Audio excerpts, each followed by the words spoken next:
자, 이제 그 찬양에 대해서 조금만 더 말씀을 정리해 보겠습니다. 그 찬양을 분류할 때 시대로 이렇게 나눠서 하는 경우가 있는데, 찬송가와 복음성가와 CCM 제가 이렇게 썼는데요. 이 찬송가와 복음성가를 이렇게 구분하는 분들도 있어요. 저는 근데 찬성하지는 않습니다. 어떻게 하시는 분이냐면은 하나님께 드리는 것은 찬송이고 인간에게 하는 것은 복음성가다. 그러니까 인간을 찬양하는 건 아니고 인간에게 하나님 말씀을 전하는 것이다. 이름이 복음이잖아요. 그래서 아마 그렇게 하시는 건지 모르겠는데 저는 찬성하지는 않습니다. 그런 분들도 있다는 것만 말씀을 드리고, 대체로 어떻게 생각하냐면은 여기 쓰여 있는 대로 찬송가는 비교적 고전적이고 교회에서 다 통용이 돼서 교회에서 공인된 예배에 사용할 수 있도록 공인된 곡을 보통 찬송가라고 하고, 복음성가는 그것보다 후기에, 특히 이제 20세기 후반부터 이전 고전적인 찬송가보다 훨씬 곡이 자유롭고 인간에게도 쉽게 부르기도 쉽고 좀 재미있다 그럴까, 하여튼 쉽고 자유롭게 만드는 음악적인 것으로 그 가사 만들어서 한 것이 이제 찬송가보다 조금 더 후대에 나온 곡인데, 특이한 것은 이 복음성가도 오랫동안 부르면서 성도들이 많이 좋아하고 그러면은 찬송가로 이제 들어가게 됩니다. 그래서 찬송가 안으로 들어가게 되고, CCM이라고 하는 건 영어로 썼습니다만 현대 기독교 음악이라고 볼 수 있습니다만, 복음성가보다도 더 현대 음악을 이용한 이제 찬양곡들을 이제 CCM이라고 그러고 청년들이 주로 많이 부르긴 하는데, 이건 뭐 우리들에게 그렇게 중요한 우리가 꼭 중요하게 알아야 될 필요가 있는 건 아닙니다. 그냥 잠깐 안내를 그냥 해드린 것이고, 음악적인 특징으로 본 찬양에서는 찬양곡에 이제 이런 음악적인 모습이 좀 있다는 것인데 뭐 그렇게 중요하진 않고요. 다만 그 예배 형태나 그 집회의 특징에 따라서 찬양을 어떤 유형의 찬양을 할지는 그 인도자가 좀 잘 고려해서 더 예배에 잘 맞고 더 은혜롭게 준비할 수는 있습니다. 자, 그 다음에 134쪽에 4번 보세요. 찬양곡은 다음과 같은 조건을 맞춰 부르는 게 바람직하다고 했는데, 비슷하긴 합니다만 아까 가사도 맞고 곡도 맞아야 된다 그랬잖아요. 그러니까 아는 곡이라도 부를 때 가사를 잘 맞춰서 하고 음악에 잘 맞게 곡제다 맞춰서 하는 게 좋다는 뜻이었다면, 여기서는 그 찬송가나 찬양곡 자체가 가사가 성경적이어야 된다는 건 너무나 당연한 말이죠. 성경적이 아니면 성경에 위배되면 하나님 뜻에 안 맞은 거니까 찬양이 제대로 될 수가 없어요. 그러니까 모든 찬양곡은 가사가 하나님 뜻에 맞아야 되는데, 성경과 맞아야 되는데 성경과 조금 다른 가사들이 있어요. 그러니까 찬송 가사를 쓴 사람이, 그러니까 시인이라고, 그러니까 작사자죠, 그죠? 작사자가 신앙 고백으로 썼는데 본인이 성경 지식이 남들과 좀 다르든지 아니면 착각을 했든지 어쨌든 성경과 좀 다른 가사를 쓴 경우가 있는데, 대표적으로 우리 찬송가 같은 경우는 이런 게 있어요. 값비싼 향유를 주께 드린 막달라 마리아 본받아서가 있어요. 아시죠, 여러분? 찬송. 그럼 정말 값비싼 향유를 주께 드린 사람이 막달라가 맞겠느냐 그러면은 맞지 않을 가능성이 훨씬 더 높거든요. 그래서 이런 경우는 어떻게 좀 고치면 좋겠다는 생각이 저 개인적으로는 드는데, 이걸 뭐 어떻게 되는지 잘 모르겠습니다. 어쨌든 좀 그런 경향이 있고, 그 다음에 우리 복음성가 중에서는요, 지금은 그 여호와 이레 찬양할 때 주님 나를 치료하시니 여호와 뭐라 그러죠? 여호와 라파라 그러죠. 여호와 라파는 히브리어로 맞아요. 여호와 라파가 치료하는 하나님이라, 하나님이 치료하신다는 뜻이에요. 그런데 이전에 찬양 불렀던 분 기억나실지 모르겠는데, 제가 전도사 처음 시작했을 때는 여호와 사파라 그랬어요. 여호와 사파. 그 보신 기억 안 납니까? 여호와 사파라 그랬어요. 그래서 이제 아는 사람만 고쳐서 불렀는데 여러 해 지나고 나서 라파로 바뀌었어요. 가사가 이렇게 틀리는 건 좀 문제인데, 요즘에 하는 찬양 중에서 아직도 별로 안 고쳐졌을 것이라고 제가 알고 있는 게 뭐냐면은 그 길르앗의 향료요라는 거 있죠. 그게 뭐죠? 어떻게 시작이 되더라? 주는 여호와, 그는 여호와. 그 유대 노래를 히브리 노래 가지고 하는 거. 그는 여호와, 뭐 창조의 하나님, 뭐 이렇게 하는데, 그래서 길르앗의 향료요 그렇게 돼 있어요. 아마 아직도 안 고친 것 같아요. 그거 찾아보면 향료가 아니고 유향입니다. 유향. 그러니까 향료보다 향유라고만 했어도 많이 좀 그래도 비슷하다는 느낌을 받았는데, 향료는 좀 다르잖아요. 이 길르앗의 유향이요, 이거는 치료할 때 쓰는 거거든요.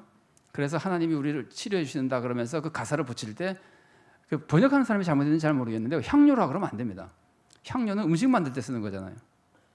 그러니까 길르앗의 유향이요 아니면 그 향유라 그래도 될지 모르겠는데 의미로 보면은 길앗의 향유라 그래도 괜찮을 것 같긴 한데 우리 성경에는 길앗의 유향으로 되어 있습니다. 그러니까 이렇게 가사가 좀 잘못된 찬양은 어떻게든 좀 고쳤으면 좋겠다는 생각이 들어요. 아시는 분들이 잘 하겠습니다만은 그러니까 가사가 본의 아니게 성경과 달라져도 잘 맞춰서 해야 되고 혹시 성경 내용과 다르면 안 되니까 이제 의미가 달라지면 더 안 되고 이런 분이 있습니다. 찬양은 이거는 우리 식으로 표현하자면 아주 보수적인 분인데 찬양은 시편 이외에는 하면 안 된다 이런 분이 있어요. 시편만이 영감받은 진짜 찬양이고 아무나 정말 가사 만들어가지고 다 찬양하는 것은 반대다 이런 분들도 있어요. 그런데 저는 그 의견에 반대입니다. 왜냐하면 설교, 하나님 말씀을 전하는 설교가 성경만 읽는 것이 아니잖아요. 하나님이 주신 말씀을 해석해서 현실에 적용해서 하나님의 뜻에 맞는 말씀을 필요한 말씀을 전하면 그게 설교라고 하는 하나님의 말씀이 되잖아요. 그래서 성경만을 찬양 가사로 한다고 하는 건 전 반대지만 그래도 성경하고 내용이 맞아야 되잖아요. 성경과 사실이 틀린 가사를 만들든지 성경에서 가르치는 교리와 틀린 교리가 있으면 안 돼요. 틀린 교리가 있으면 더 큰일 나고 어쨌든 그런 것들을 우리가 좀 기억하고 관심을 좀 가질 필요가 있습니다. 그 다음에 성도들에게 덕이 돼야 된다. 찬양은 성도들이 찬양하도록 우리가 도와드려야 되는 것이기 때문에 내가 개인적으로 하는 건 상관없지만 예배나 교회 생활에서 찬양하는 것은 성도들이 이게 덕이 되도록 해야 하기 때문에 아까 제가 인도자도 성도들이 찬양을 잘할 수 있도록 도와드려야 되고 그러니까 찬양곡 같은 경우는 가사나 음악이나 소리나 찬양 시간이나 이 모든 것이 성도들에게 덕이 되어야 됩니다. 공감이 되시죠? 성도들이 찬양할 때 기쁨으로 할 수 있도록 모든 것이 다 맞아야 됩니다. 그리고 그 찬양의 목적에도 맞아야 됩니다. 그 찬양이 위로의 시간이면 위로의 찬양이 들어가야 되고 결단의 시간이면 결단의 찬양이 들어가야 되고 뭐 이렇고 그 다음에 표현이 좀 그렇긴 합니다만은 성도님들의 음악 수준에도 맞아야 됩니다. 음악 수준 심지어는 취향에도 조금은 맞아야 됩니다. 자기는 따라갈 수 없는 찬양이거나 아니면은 좀 싫어하는 유형의 찬양. 요새는 락 음악의 찬양도 많이 있거든요. 그 음악적으로 그걸 싫어하는 사람도 있어요. 음악적으로 그것이 잘 안 맞는 사람도 있어요. 그러면은 굳이 그렇게 하지 말고 그분들이 좋아하는 유형의 찬양하는 것도 좋습니다. 그래서 이제 그러고 조금씩 비슷한 것들인데 다르기도 하고 소리의 크기나 음악적인 특징이 혐오감을 주지 않도록 해야 되는데 이런 경우가 있어요. 제가 먼저 섬기던 교회에서 수요 저녁 예배 때 외부에 있는 음악 팀이 찬양 팀이 굉장히 많이 활동하는 팀이 우리 교회 장소를 빌려서 그 음악 찬양 시간을 가지겠다 그래서 당에서 허락을 했어요. 그러니까 우리는 이제 성도들이 수요일 날 예배 드리러 오는데 그 시간을 찬양 중심의 예배로 하면 되지 않느냐. 그래서 우리도 다 교회에서 찬성해가지고 그 팀이 와서 찬양하는 찬양 예배를 드렸어요. 이제 외부에서 온 그 팀이 찬양을 하는데 무대도 일부러 크게 만들어가지고 굉장히 찬양을 하는데 예배 드리러 온 성도님들이 얼마 있다 다 나가버렸어요. 왜 그러냐면 그 음악을 같이 할 수가 없는 거예요. 아주 귀가 터지는 줄 알았어요. 그런데 이제 그걸 좋아하는 사람들은 와서 열심히 찬양하는데 그러니까 제가 굉장히 죄송한 것이 우리 성도님들이 수요일 날 예배 드리러 왔다가 끝까지 못 드리고 간 것이 많은 분들이 가셨거든요. 그러니까 굉장히 마음이 아프더라고요. 그래서 찬양이라는 것이 정말 찬양하러 오신 분들이 찬양할 수 있게 해드려야 되는데 이게 서로 찬양에 대한 음악적인 취향 같은 게 다르기 때문에 이게 그렇게 쉬운 일이 아니거든요.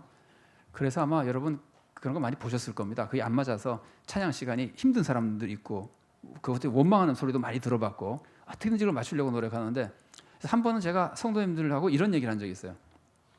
앞으로 우리가 기회가 생기면은 저는 늘 머릿속으로 생각하면서 못하고 있는데 기회가 생기면은 이게 복음성가나 아주 최신 음악 좋아하는 사람 찬양 시간 그 다음에 찬송가 좋아하는 사람 찬양 시간을 한 자리에서는 못하니까 나눠서 복음성가 좋아하는 사람은 그럼 예배 시간 20분 전부터 저 교육관에 가서 하고 찬송가 여기서 하고 찬양 충분히 마음껏 기쁘게 하고 와서 예배 시간에 같이 드리자.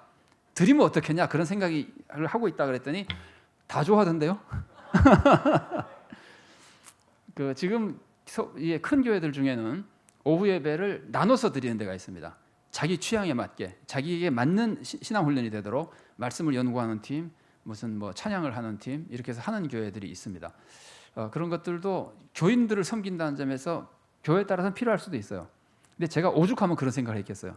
성도님들이 다 은혜 받았으면 좋겠는데 은혜 받다 말다 하니까 이제 찬양이 이제 그런 특징을 가지고 있다는 거예요. 근데 우리가 조심해야 될 거는 내가 선호하지 않는 찬양이라고 해서 비하하면 안 됩니다. 그 찬양 자체가 다른 사람에게는 귀한 찬양이기 때문에 서로 존중해야 됩니다. 그리고 이제 아까 했던 얘기가 반복이니까 그냥 하지 않겠습니다. 찬양은 본질적으로 인간을 위한 것이 아니라고 하는 거, 하나님 영광을 위한 것이고, 그 다음에 찬양 방법이 음악인데 목적이나 내용은 하나님을 찬양하는 것이고, 이것을 혼동하면 안 되는 것이 자기는 음악에 취했는데 하나님과 교제하는 것으로 착각할 수가 있어요. 그래서 늘 우리의 마음이 영적으로 살아서 하나님과 교제하고 하나님과 사귀고 하나님을 높이고 하나님의 은혜를 사모하는 하나님 중심의, 그러니까 모든 신앙생활이 그렇습니다. 신앙생활은 한마디로 하나님 중심의 삶을 사는 겁니다. 그러면은 하나님으로부터 풍성한 은혜 속에 이제 복된 신앙생활을 할 수 있게 되는 겁니다.